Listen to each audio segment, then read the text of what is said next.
Donald Trump has set another new record for his presidency. It's not a good record. It's a bad record. He has now hit 60% disapproval, according to Gallup's daily tracking poll. You'll notice, looking at, if you're watching with us on the screen, that the top line, disapproval, is higher than ever, previously 59% in late March, now 60% disapproval. The bottom line on this graph is Trump's approval, which is down to 36%. His presidency low was also sort of in late March there, 35%, with a 3% margin of error, 35, 36%. We're basically talking about the same thing here. If you plan to say, oh, David, that's fake news, it's a skewed poll, this is the same daily Gallup tracking poll that has been going on for decades. It surveys roughly 1,500 American adults. The margin of error is 3%. Listen to this. Neither former President Barack Obama nor former President Bill Clinton ever reached 60% disapproval in the Gallup approval poll survey.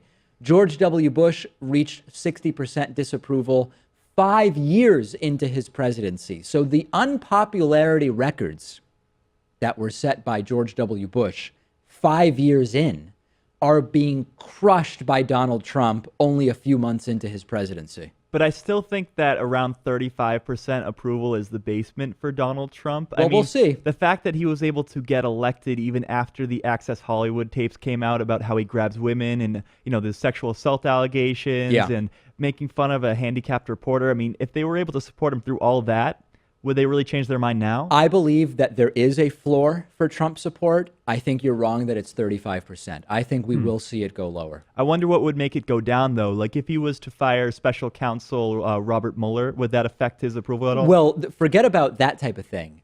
Consider that George W. Bush reached 60% disapproval after the disaster that was his response to Hurricane Katrina. Trump hasn't had a single major issue to deal with so far, outside of issues he's created for himself, campaign promises that have imploded, bad decisions, bizarre tweets.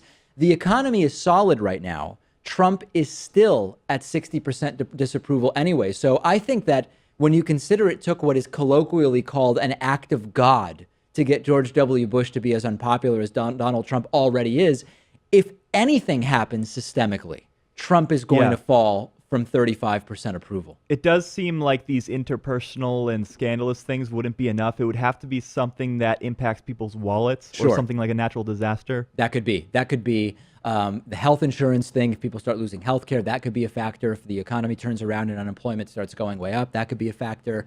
But I'm increasingly convinced that the best thing for Trump is to stay in office through 2020, riddled with scandal, incompetence, and impotence, the inability to get anything done.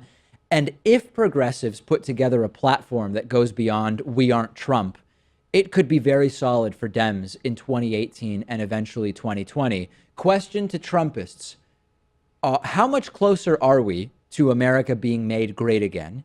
And on what date do you believe America will be great again? And that gets me to the real shock, which is, how do 36% of Americans approve of what Trump is doing? Like, what do you agree with? And I've seen interviews with people who say he's doing a great job. They say, I like how he's making deals to bring jobs back.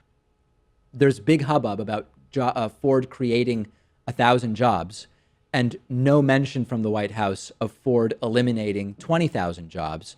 People just are uninformed. They don't know what's going on. Well, I think progressives are in a good position because they really don't have to argue against Trump and his ideas for 2018 and 2020 because that's already transparent, and I think the media is doing a good job of going after him when appropriate. Well, that's so they why, can focus on their message going forward. And that's what they need to focus on, and that's what I'm concerned they're not doing, and we've been talking about that.